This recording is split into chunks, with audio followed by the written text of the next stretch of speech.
Ethan, welcome back to the podcast. My pleasure. I know identity has played a massive role in your ability to transform your life and maintain it. Like, why is like changing your identity so important when it comes to changing your life? Well, I think, we carry identities with us. Um, the first, it's weird because becoming an actor is really just constantly playing with identity, whether that's like my feeling while acting of being, that my body is not incorrect for whatever role I'm playing. That person is meant to be big. And so, therefore, in the moment that I'm playing that character, I'm not feeling the shame of fatness, which was really, really freeing. But it was in spouts, drips and drabs, because you're not just constantly walking around as that character.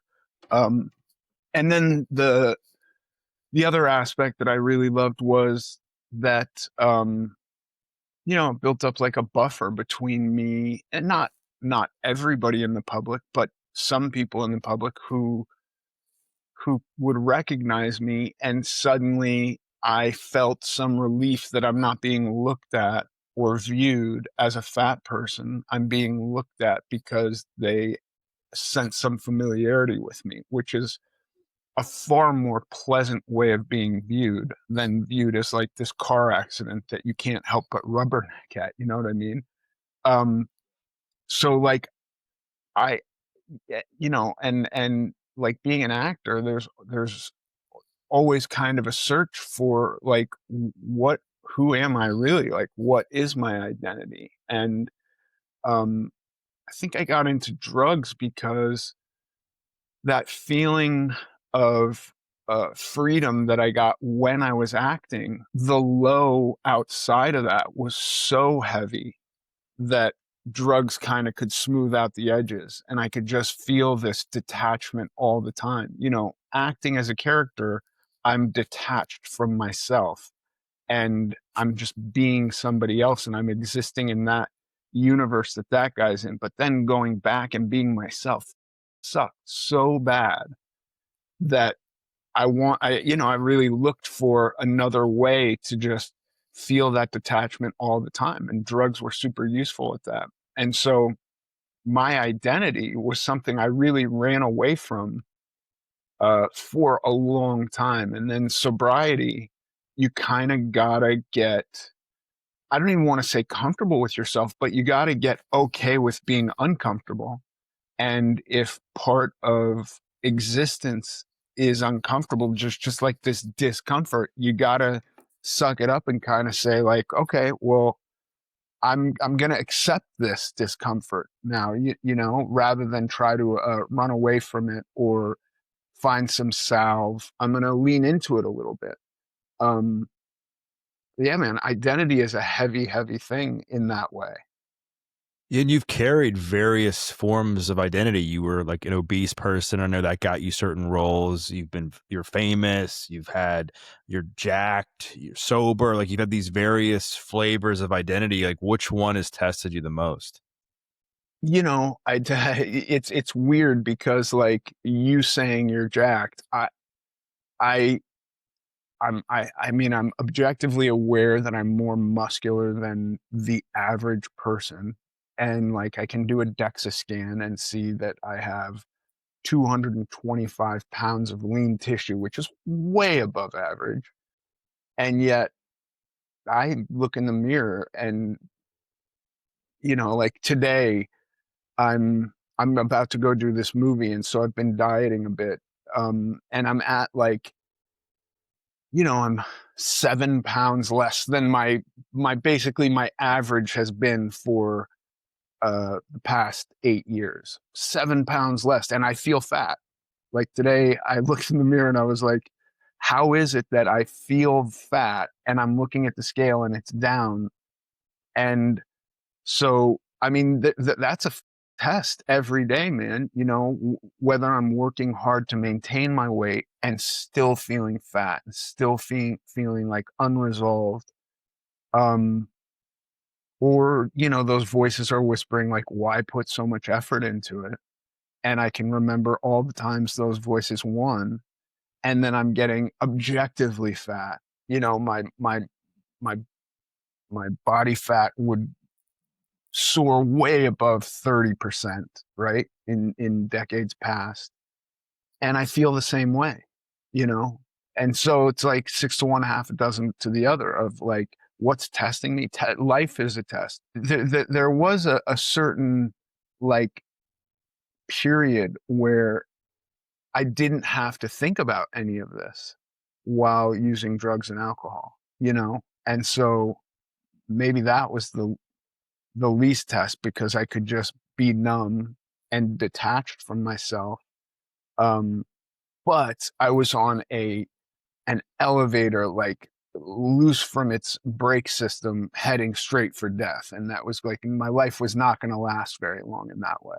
And I also had no real human relationships or interactions. It was all clouded with this pretense of, it was all superficial. You know, I had no, I wasn't really in communication with anyone. I wasn't, you know, I had nothing that I was actually working towards and achieving.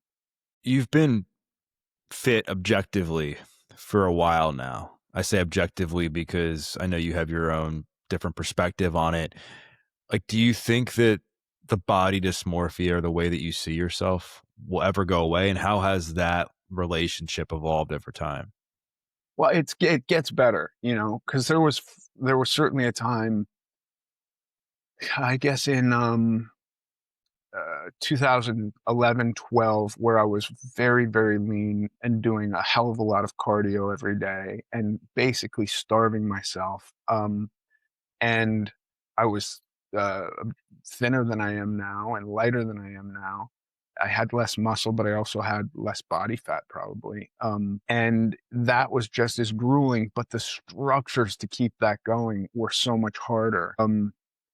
And a big part of it was just being, you know, there was like an idea that once I'd lost the weight, that whole reality was gone. That like my situation was this acute thing and I just had to lose the weight and then I would be done. I wouldn't, you know, it was not, I didn't yet think of obesity as a chronic situation or uh, something that recurred. And when it recurred, that was just my failure. It wasn't that, no, this thing is more complicated maybe than I was thinking about it. It's not just losing 200 pounds and then you've crossed the finish line. You don't have to think about it anymore. And so when I stopped trying to pretend that I wasn't the guy in the past, that I was this new person and started to actually look at the areas that were following me despite weight loss with, you know, I don't know, body dysmorphia, the heaviness that's in that would cause me to give up in the past doesn't do that anymore. So I would for sure say that like it gets easier. It's certainly not like it was 20 years ago or 15 years ago. Um, but it's, but it would be disingenuous for me to say it doesn't exist. It's not like, you know, um, something's been taken out of me. It's still there. It's just, I now have tools that I utilize. When I get on the scale, I do so with a conversation of like, what do I expect to see here? And now when I don't see it, I might feel disappointed. Or when I see what I expect to see, I might feel disappointed. That feeling of disappointment is some from, you know, my entire life being negativity associated with the scale. It has nothing to do with like, what did I do yesterday? What will I do today? And the number on the scale isn't even always an accurate representation from day to day. It's like more something to keep as a graph over time. And I have to talk myself through that. I also can go first thing in the morning to brush my teeth and just look at myself and think, what a pile of shit this guy is. And like, I have to stop and go like, no, we're not going to start the day like that. This is not today, Satan, you know, like I'm going to force myself to stand there and find something about myself to admire before I leave the bathroom mirror. And if I don't do that, I'll have a day. Wh- You've been able to like maintain this for so long, despite like some of these demons that you still battle, and I'm sure other people in your situation battle as well. But then there's a lot of people that fall, that they have these negative beliefs, and that leads them down a path of destruction, or they end up just wanting to quit because they're not motivated anymore. Like what has been like your secret sauce to maintaining all of this for so long? Finding people to be accountable to, finding people to talk to. And that has proven invaluable in sobriety, and that has proven invaluable in weight loss. When I ran from conversations about, when the idea of talking about my weight was like touching a hot stove and burning, like mentally, I was revolted from the idea of discussing my weight. And I just had to get over that. I just had to, start talking about it and start accepting aspects of myself that were real, and despite my desire to run away from them. Um, and like honestly, I have a very supportive wife and family. My wife, and it's funny because I think many people have their own version of what I'm going through. It just mine feels very exaggerated to me because my wife has been battling with like 5 pounds for 10 years or 50. Like, no, our youngest kid is 18. So like since our youngest kid was born, she's been battling with this weight. And she battles with it in a very similar way that I battle with my weight, but my weight is like, at this point, it's like 300 pounds, honestly. Where I'm like 3 pounds away from it being really 300 pounds. So yes, over 200 pounds, but way closer to 300 pounds. And to me, I could look at her struggle with 5 pounds and totally dismiss it, but that's her struggle. She's going through it. You know what I mean? But talking to her about it, and I don't want to say I'm dismissive of her weight, but in actuality, I am. I just want her to not think about those 5 pounds. You know what I mean? Like that's my desire for her, and her desire for me, I'm sure, is just to get on the scale every day and love myself. Because she loved me at every weight I've been. Um, but I found that like finding people that have gone through or are struggling with something very similar to what I went through or struggle with is very helpful to me. And my wife's not a sober person. She doesn't have a problem with drugs and alcohol. She can have a glass of wine at dinner and she will leave often half of it undrinking, which to me, there's this sensation of revolt at the idea of not finishing it and getting another glass really quickly. And like, I don't understand that, but I know that we're just different in that way. And so finding people with compulsions similar to mine and just having an open dialogue with them, sharing my experience and having them share theirs, and not trying to dismiss the past and say like that doesn't exist anymore. Cause every time I did that, it came back. And then I would just be working to get to some finish line to actively dismiss it again. And so embracing it, accepting it, um, and really looking for the areas in my life I can be in control of, and understanding that there's some stuff that's out of my control, but that I can navigate my way around, has been really helpful. You're in an industry where there's a lot of applause and people cheering for you and people loving you and stuff. And then I think that also happens in weight loss when somebody starts to recognize your progress and they're like, "Oh my God, you look so different. You look so great." And then that kind of goes away, right? Like how have you been able to stay disciplined and accountable when the applause has gone away? That's an interesting question too, because for a lot of people, uh, the first time, and I don't think I even did it. I think somebody on Reddit compiled this like before and after picture of me. I was posting pictures of like I'm at the gym and I didn't have a big social media following, but that's what I did. I went to the gym every day. You know, I did meal prep for a long time. And then somebody on like Reddit creates this before and after picture. And for a lot of people, my change happened immediately. They had seen me in a movie in the early 2000s or on My Name Is Earl. And then they blink and now I'm, you know, hundreds of pounds lighter. And for them, this is just an overnight thing, right?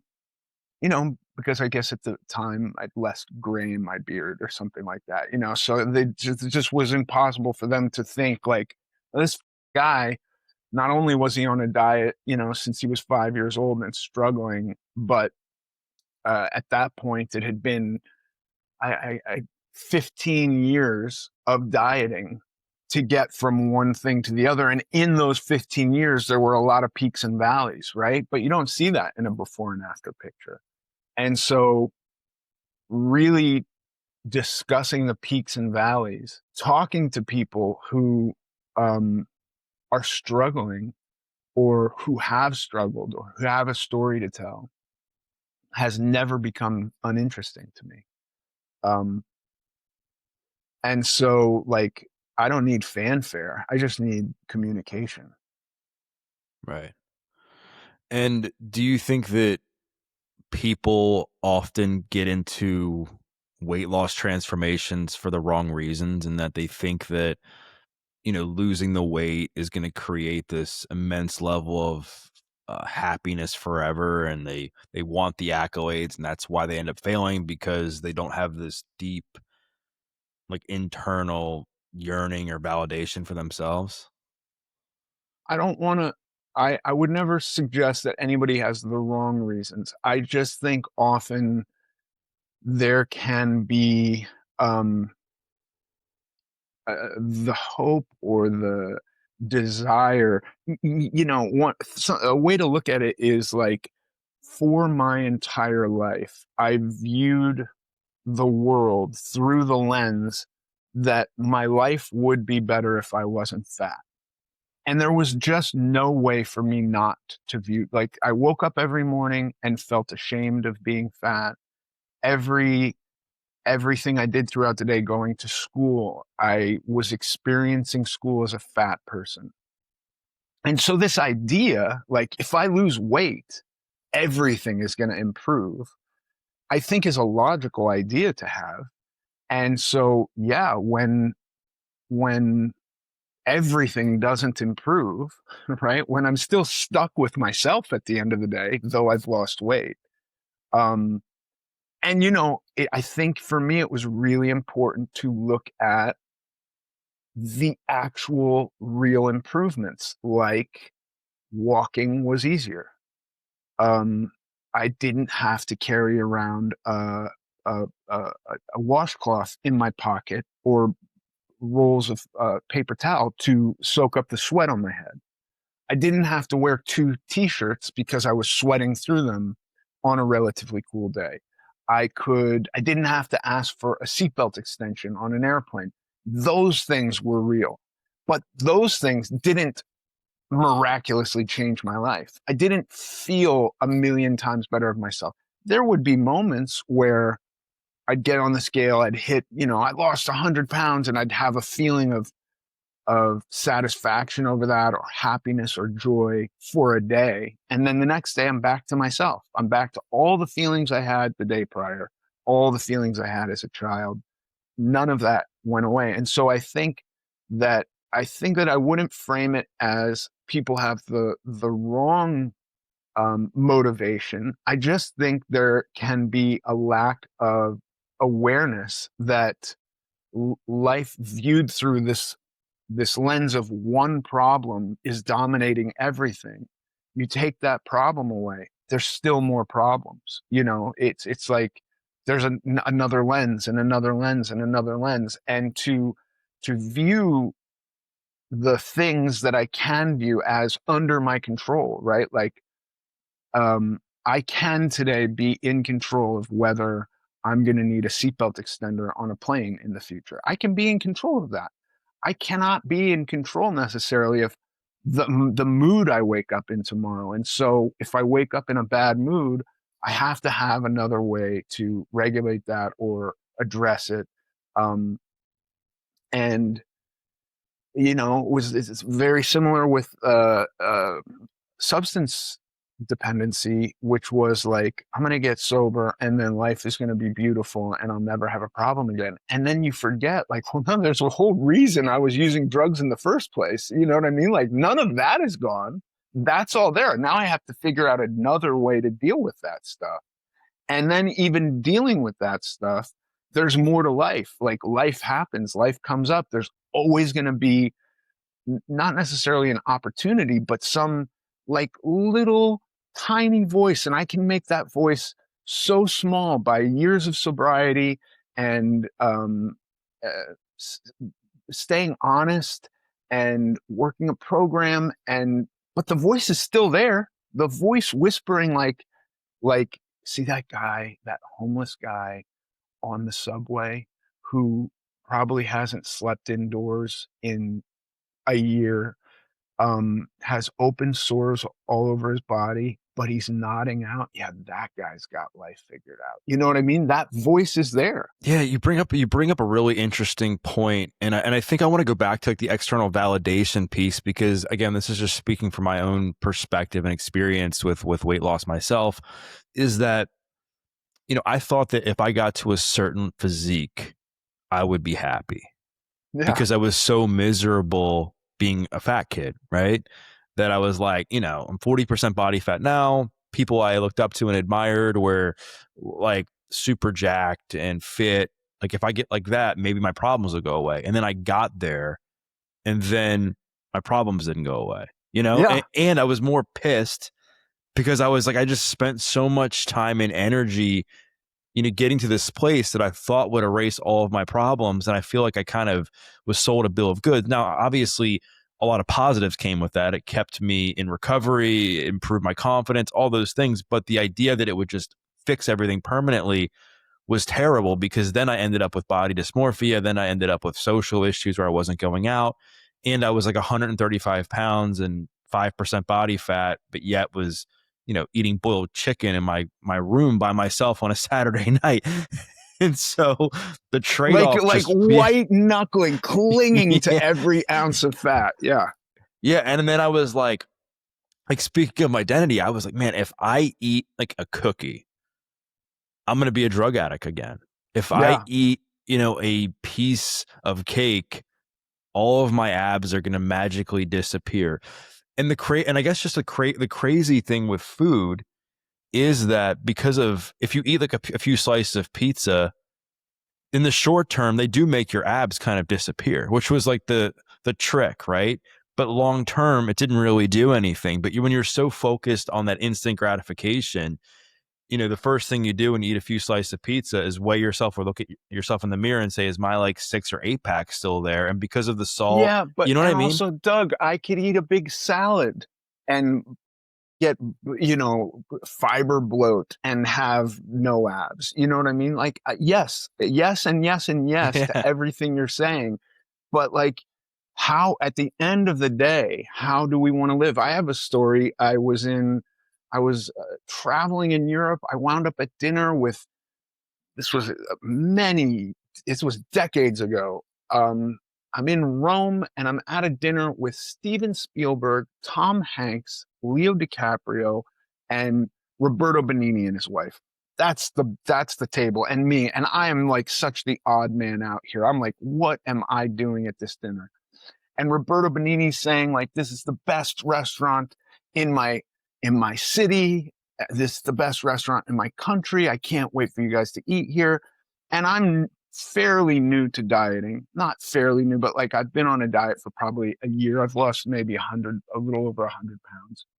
And so like, uh you know, I don't know what antipasta comes. It's Italian, and there's like meat and cheese and some fruits and melon, and then comes the pasta course.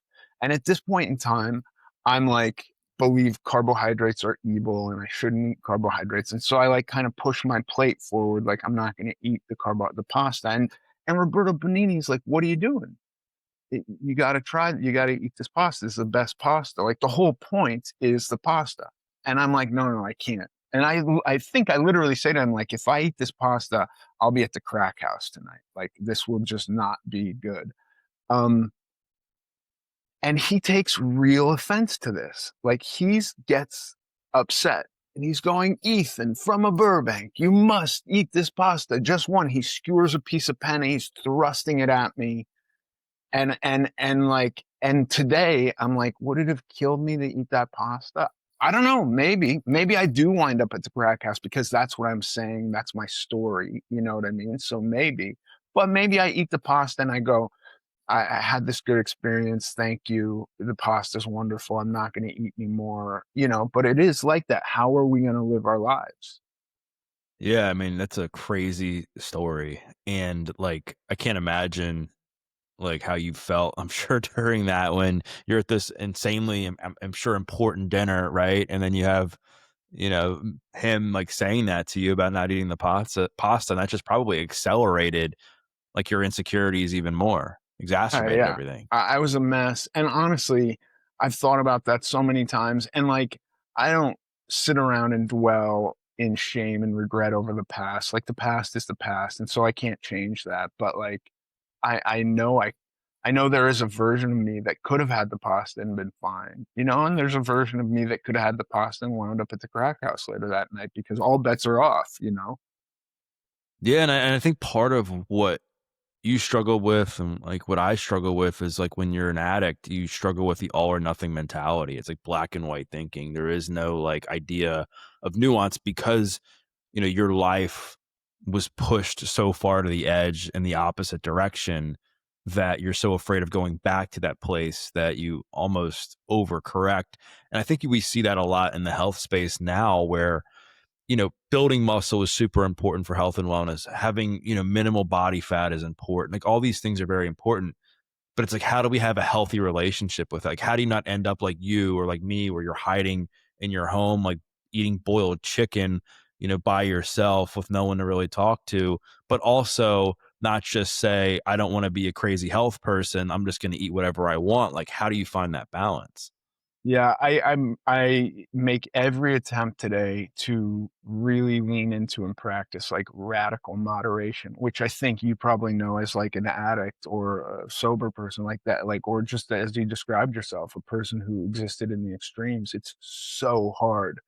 Um, for the longest time, I believed carbohydrates were evil. Now I eat carbs every single day. Um, and I also like demonized fast food. And, you know, pizza, like I love pizza. I'm not going to never eat pizza again because these things do not act within me in the same way drugs and alcohol do. I can have a slice of pizza today and then not eat the rest of the pizza or go get another slice or eat pizza tomorrow. I can take a month off. You know, I can take 6 months off. Um, I can't really do that with drugs and alcohol because in the moment, the my willpower goes out the window. But food is in fact I think trickier because we have to eat. Like, you know, I've been practicing this thing of eating the whole time. I never really gave up eating. I did a liquid diet at one point, but even then I'm consuming calories in liquid form, right? And so I can't be abstinent from food and I just want to be as moderate as possible. That's it. And it's really hard. It's more of a day-to-day commitment than my sobriety is at this point because I don't I don't find myself in spaces where people are doing drugs, so there's no real temptation. Like I said, like the biggest run-in I have with a drug addict is occasionally on the subway. And for the most part, I look at people and I think I see them accurately as suffering. I don't see them as having solutions. But every now and again, that little voice in the back of my head says that guy has it figured out. Yeah. So that's just an easier thing to navigate. Walking around New York City, Um, there's, you know, the most insane Middle Eastern food carts on nearly every block. There's pizza places everywhere, hot dogs. Every liquor store bodega has the greatest bacon, egg, and cheese sandwich, that you can get nearly 24 hours a day. Food is harder. Food is a more of a constant negotiation. Um, but like I said earlier, it gets easier. It doesn't get easy, but it gets easier. Have you ever connected with Frank Grillo? Do you know Frank? I know who he is. I don't think I've ever met him. Well, I had him on the podcast. Like, I guess it's been a couple years now, but the reason I bring this up is, similarly to you, like he's grinded it out in Hollywood, and just the journey and just never giving up and just continuing to evolve and evolve. And he talked about that. And I'm wondering how you, like, you're somebody who's been in Hollywood for a very long time. I would say you're famous, but I'm sure, you probably haven't achieved the level of fame maybe you thought you would get, or maybe you would want or whatever, but you've continued to like persevere. Like, how has the relationship between grinding it out as an actor in Hollywood, how is that related to your ability to stay sober and fitness? Like, I feel like all those journeys are kind of similarly intertwined. Yeah, for sure. I think it's all a test of will, you know. Um, I've been really happy with my career. Like there's nothing I can think of like, God, I wish I had done that. There was a book um called Confederacy of Dunces, which almost got made into a movie a number of times. I think like John Candy was going to play the main role, Ignatius J. Riley, at one point, and then they were probably talking to Chris Farley. Then I was being discussed at one point. Then it was going to be like Will Ferrell in a fat suit at one point. Um, that never got made, and that's the one thing like I go like that would have been fun to do. Um, but now I'm too old, and I'm like perfectly happy with my life. I have a great wife and wonderful kids, and I've had such a good career, and I'm alive and I'm sober, and I have a way to navigate the negative self-talk in my head. And so I think it is a grind, and people do give up sometimes, and Hollywood is tough. It's unlike a lot of industries where if you're just a good plumber, you'll probably have work for the rest of your life. But Hollywood is like, the entertainment industry is changing so much. When I was a kid, the dominant force was movies, and then TV had this resurgence, and now, I mean, I don't even know if movies even matter that much anymore. I'm sure they do to like three guys, like Tom Cruise. Movies are important to him. Leonardo DiCaprio, movies are important to him. But like for 99.9% of working actors, movies are irrelevant. It's almost all stuff on TV, and even that is shrinking. Like there's just been a big implosion in Hollywood. So like I leave day after tomorrow to go film a movie. I feel like so blessed and lucky to still be able to do that. People struggle with not seeing like results, even though they're putting in the work. And especially like you mentioned, how you would do something and then you would the next day you'd wake up with the same negative thoughts, same, things you would remember about your childhood. And I think people relate to that because that's life and what happens during a transformation. I'm curious, like, what advice do you have for people that are on the journey, like early on, that haven't seen the results that they want or progress and feel like they still have so far to go? Yeah, chasing results can be tricky because I think the results you get fast are short-lived. Like every time I got quick results, was losing weight every single day for a period of months, um, that weight came back. And so it took me a lot of like basically ramming my head against a brick wall to go like, okay, I like the results, I like the fast results, but I don't like how ethereal and temporary they are. They're there and they're gone, like a feather blowing in the wind. I can't quite grab it and hold it and own it. Um, and so I had to get okay with like really taking my time. And I took a lot of diet breaks. And a diet break, the first time I heard about a diet break, I thought like, okay, I've dieted for 3 months. Now I just don't diet anymore for 3 months. But in reality, a diet break is actively maintaining that weight loss. And that was so hard. That was far harder than any diet I did because I'm not getting zero results, even though I'm actively working to maintain my weight and being successful at that. The result I want is to see a reduction on the scale. So it's all really complicated, but I think in order to have long term success at weight loss, you got to get kind of okay with the idea that, unless you're doing an experiment and you like gain 50 pounds in a year and then take it off in less than a year, right? Something like that, which I would not recommend. But like if this is something that has been with you a long time, it's most likely going to take a long time to get rid of it in a way that it's sustainable. Yeah, and I think like for you, what comes to mind as well is like you were known for so long, like for roles you played when you were heavier. Like I remembered you from Louis Lastic. That was like my Ethan Suplee. I grew up watching Remember the Titans. Your character was like hilarious to me. And I'm sure for many, like how have you gotten to the point now where people stop associating you with like those early roles that kind of went more viral and they now see you as this guy who's super fit, into fitness, got the kids, good husband? Like, have you seen that shift?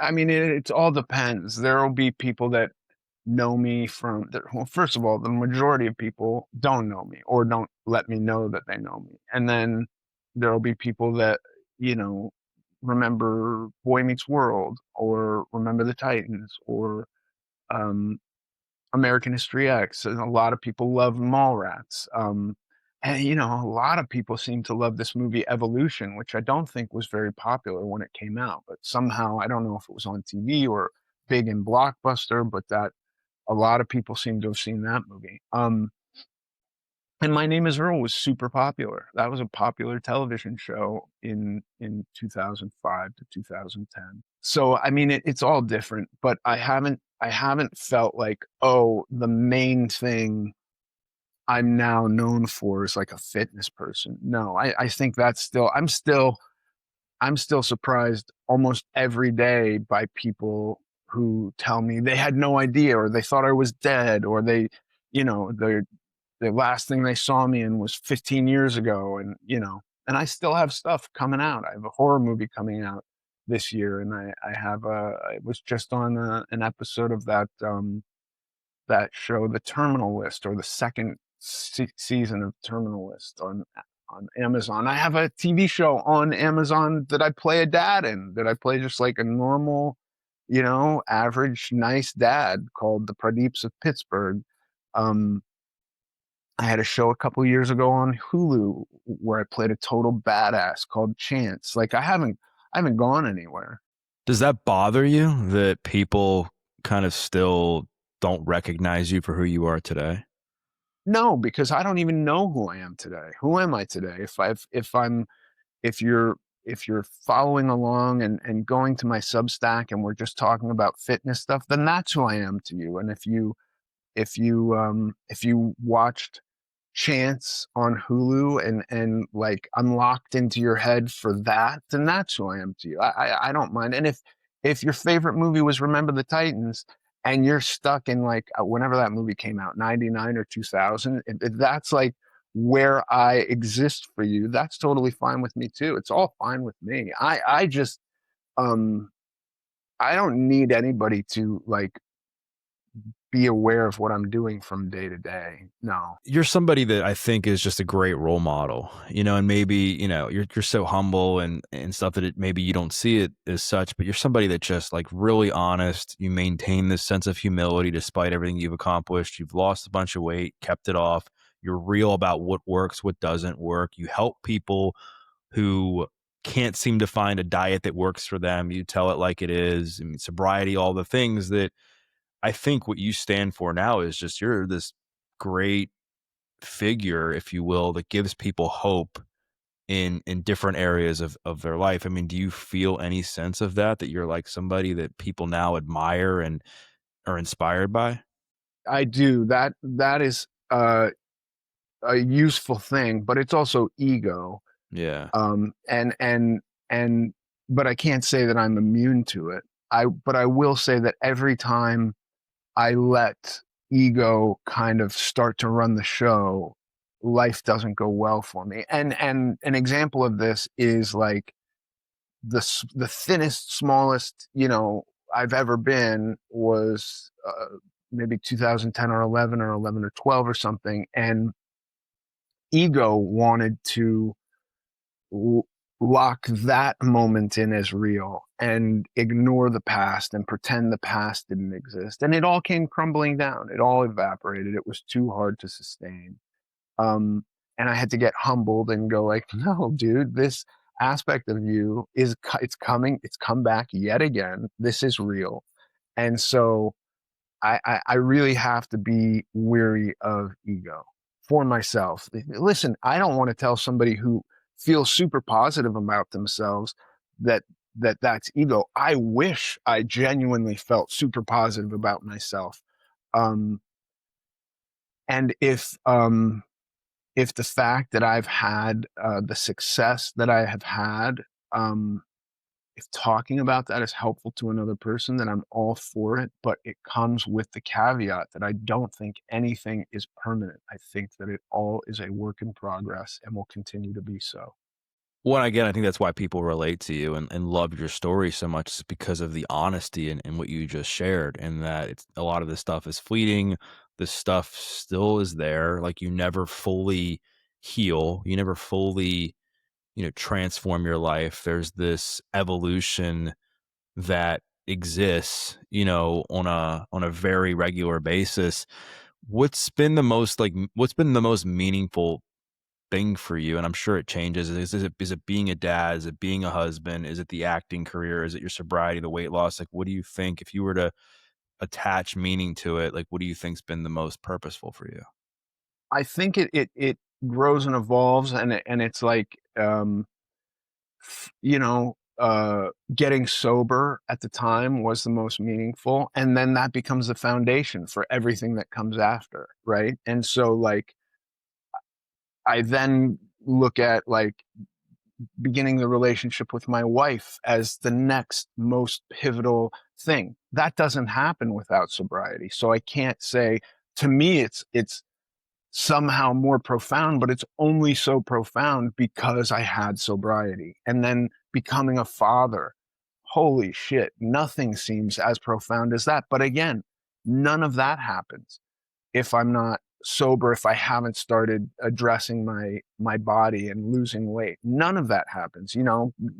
The decision to lose weight and get healthy is comes before I have kids, and I don't think I get kids without sobriety, my wife, and then this next chapter, which is like I'm going to take responsibility for myself physically. Um, and like those moments for sure, each looking back, seem like the most foundational, important moment, but they all kind of begin for me with sobriety. Like, and so I can't say any of them happen without that. And I think one of the major adversities that people have a hard time with when it comes to transformation, and we've touched on this, is like the negative thoughts and the ruminating thoughts, the past version of yourself. Like, how do you battle like the thoughts that come into your head about your past and about who you were, and how do you kind of shift out of that to keep focused on like where you're going and what you're doing moving forward? I have faith in the impermanence of those thoughts. When I would try to get sober on my own by myself, and life would become truly gray and there was no joy in it at all, I didn't believe that that would end, and then I would relapse. And when I had other people around me going like, it gets better.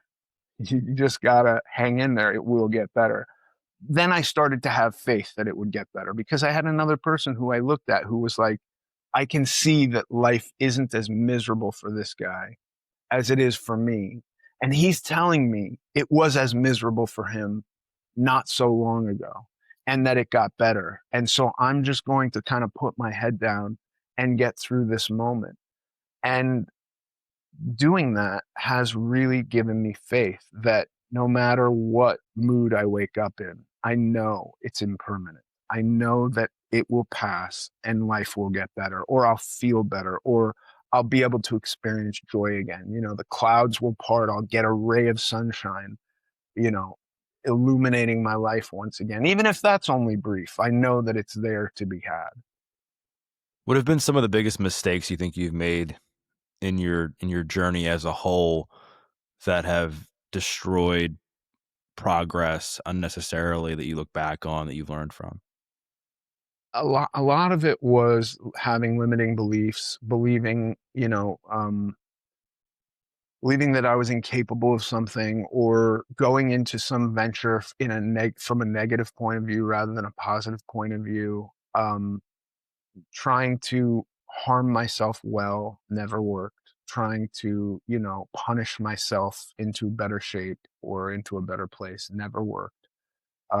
Masochism, though I might have been inclined towards it, was a dead end alley, was not an avenue to success for me at all. Um, and then really, like, examining my ideas over and over again, almost clinically, about like, what do my behaviors get me? Where, is this routine I'm doing proving to be useful, or am I not getting anywhere? And if I'm really not getting anywhere, um, then I got to change it. I got to do something else. And if I'm finding the results I think I'm achieving to be intangible or fleeting, then I got to do something else, you know. Yeah. Those limiting beliefs can really like crush people. I know like one of the limiting beliefs that I had for a while was that I was just going to be the person that had something wrong with me, because I was bullied a lot when I was in school and I was like, why am I being bullied? What's wrong with me? Or I was the kid that loved sports but sucked. Like, what's wrong with me? You know, why are people saying that like I had Down syndrome? Like all these things that became ingrained in my mind, and I felt like my perception of myself became hijacked based on the lies I believed about myself. And I Yeah. think the challenging thing for people, especially like when they're like in the thick of trying to transform their lives in the early stages, is that, you know, some of those thoughts can appear to be true because your life is in such chaos that you're like, well, I mean, I don't have a job. I have like a warrant out for my arrest. I'm addicted to like all these things. Like, well, I mean, I guess I am a failure, and it's a hard. I think it's a hard bump to get over for people. Yeah. No, yeah. I mean, the limiting beliefs, I think, really only work because there is like evidence to support them. You know what I mean? Like, you can go out and find the evidence, but much like anything, you know, you can find the evidence that supports your theory. You can concoct a theory or have this theory, and you can manufacture evidence that supports it, you know. Um, at the end of the day, I think like just trying to be positive and move towards positivity, especially with regards to how I feel about myself, has become really important. What is your take on the current health landscape that we're in? I mean, I feel like there's more information out there about how to lose weight, build muscle, increase your lifespan, all the things, and yet things just continue to get worse. Like, no, it seems like the numbers aren't going down. Like, what's your take? Well, we did here's something interesting. For I think it was over 30 years, obesity in America was ticking up. And for the first time, and you can go fact check this, but I believe for the very first time, 2024, it ticked down for the first time. Which is, and not by some staggering amount, by like less than a percent, but it wasn't a rise. It wasn't just, it didn't become steady. It actually ticked down, which I think is incredible. Um, there's so much nonsense out there and so many people trying to sell quick fixes and single word solutions, like, well, it's just high fructose corn syrup, or it's just seed oils, or it's just carbohydrates, or, um, that I think it's easy to get kind of caught up in the spin cycle of the industry that is propagated by sound bites and words and and so like I try to stay away from that and remind myself that I'm only really looking for what works for me. I'm not interested in some theory that somebody sells me as to why I'm broken or why the food system is broken and what effects it's having on me. I'm only interested in what works for me. And uh, it took a long time for me to like shake off the dogma of the diet industry from whatever corner you're coming at it from and find a structure that works for me, regardless of what the experts are saying. There will be a scientifically perfect way to statistically maximize muscle growth and decrease body fat. And you know what? It might not work for you. And so, like, just clinging to what somebody says because they said it, or what some book says because they said it, clinging to like, Gary Brecka says hydrogen water is the best and everybody should be drinking hydrogen water. Okay, so you want to try hydrogen water? Do, are you seeing a profound difference in your life? And if you are, then great, keep drinking hydrogen water. Um, every time I kind of gave up my own responsibility to one of those things, whether it be keto or carnivore or um, being lectin free or, getting rid of processed foods, my life didn't change and didn't improve. And so I'm trying to be very, very aware of simply what works for me, of finding some structure that works for me. Um, I don't need to be the following some plan that is the absolutely most efficient way at building muscle because that plan gets tired. I go to the gym because it makes me feel better every day. I'm not still trying to build muscle. I'm not worried about every gram of muscle I put on and every ounce of fat I lose anymore. I'm trying to have a life. I'm trying to build my entire life out. Like I want to be able to go out to dinner with my family and not worry that they're cooking my food in seed oils. you know, that doesn't mean that I can't see the truth that the standard American diet probably has an overabundance of seed oils in it. Fine, that might be true, but I also don't want to sit here and go seed oils are evil. You can never use them. I use grapeseed oil occasionally to cook with, um, and my life is great. I'm very happy with my. I lost the weight I wanted to lose. I will occasionally eat something with high fructose corn syrup in it. I love fruit. It's full of high fructose corn syrup, or it's full of fructose at least. Um, and so, like, I'm less dogmatic about the things that I find people trying to sell, and more just interested and focused on what really works for me. Yeah, there's so much information out there and there's so much conflicting stuff. And I think that the problem too becomes with the algorithms, the more you like engage with something, the more it feeds you that type of content, right? And then it just convinces you that that's like the solution. And I think there's good things with every flavor of the nutrition space, right? The problem is things get taken, to an extreme, like you just said. Um, like if you had to narrow it down to a few things, like for the listeners or the viewers to leave with that like really could help them finally achieve whatever it is their transformation, finally achieve whatever transformation they're looking to have, like what would they be? Think that um, the point of view that I take on dieting is that dieting is a very temporary thing, but I want my dieting to mirror the way I'm going to eat forever. And so I had to find and being totally honest with yourself is not always easy around this stuff. Like there was a time where I was like, yes, I will never eat a carbohydrate again for as long as I live. And that just wasn't true. That proved to be untrue for me. Um, and so the structure that worked for me was, eating mostly foods with a single word ingredient for the most part, but not in some like religious or dogmatic way. And then when I want to lose weight, I just reduce my total intake. That's it. It's really that simple. And so that when I come off of my diet, which is always going to be temporary, I'm still just eating the same types of foods, just a little bit more.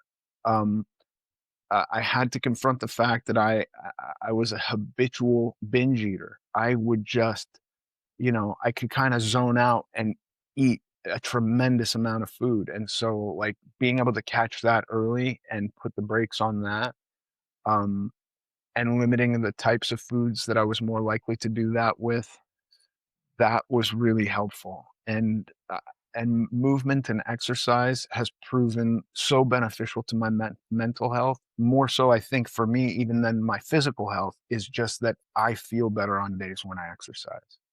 That's my sales pitch. And as we're bringing this to a close, I know like one of the things you're known for saying is this idea of killing your clone. Yeah, Like what killing your does that clone. It, yeah. it really just means improvement every day. And it does not have to be radical or drastic improvement. It's just a little bit of improvement. And that could be done by reading a book. Sometimes I'm killing my clone just by getting more information than the me 24 hours ago had.